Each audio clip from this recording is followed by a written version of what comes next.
So I walked into Senator Pat O'Connor's office about 4 years ago after having 2 kids diagnosed with autism spectrum, and at my first AFAM event, not really knowing anything, not seeing so many issues with inclusion and the workforce, and really just wanting to get involved. And I walked into his office and I immediately felt like I was with friends and people that really understood our situation.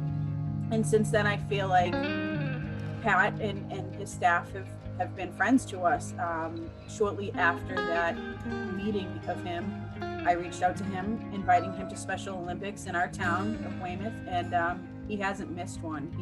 He makes sure to come over, take a picture with us, say hi to the kids.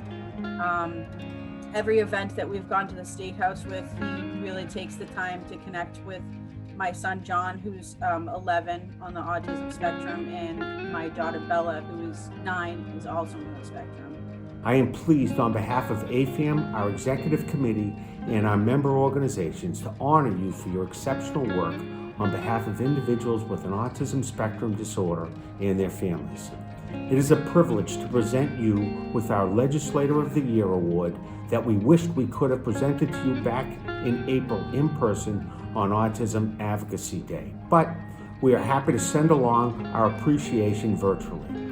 Thank you for your dedicated advocacy and leadership in the passage of Nikki and Dana's law. This monumental legislation would not have been possible without your contributions in the Senate and your work with leadership.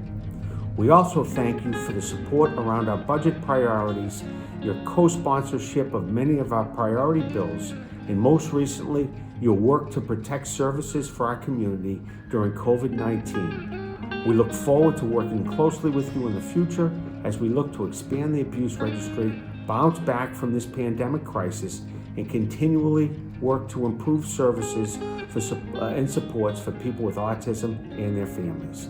I'm incredibly honored to be named the 2020 Advocates for Autism of Massachusetts Legislator of the Year. 2020 has certainly been a challenging year, and especially for individuals with autism, their families, their support services, and their friends. I'm confident that there's light at the end of the tunnel and that we'll all get out of this period of time stronger for it. This award means a lot to me, and I dedicate it to every single person who's paved the path to where we are now in understanding autism spectrum disorder.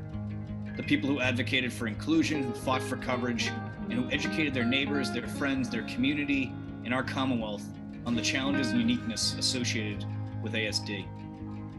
I feel honored and privileged to be in the position that I'm in, to be able to be a voice for so many people who continue to pave that path to an even more inclusive and more understanding future for individuals with autism, their families, and the resources and supports that we as a state can provide. I consider the state to be a partner with every single person, every provider, every family. We need to do more, but as evidenced in the state budget that recently passed, as well as the policies that we prioritize in the legislature, we're making huge strides. And that's due in large part because of the work that AFAM does, that so many other organizations do. It's really a collective and collaborative approach that is unique and so deserving in our state. I honestly believe that it's up to us to look out for each other. That's the core function of our society and of our government. And the work done in this space, done by AFAM, the advocates, is an unbelievable example of how when we work together and we build consensus, the ultimate goal of looking out for each other is achieved. That's why being named the Legislator of the Year from this organization is so incredibly important to me. Keep advocating, and thank you so much for this honor.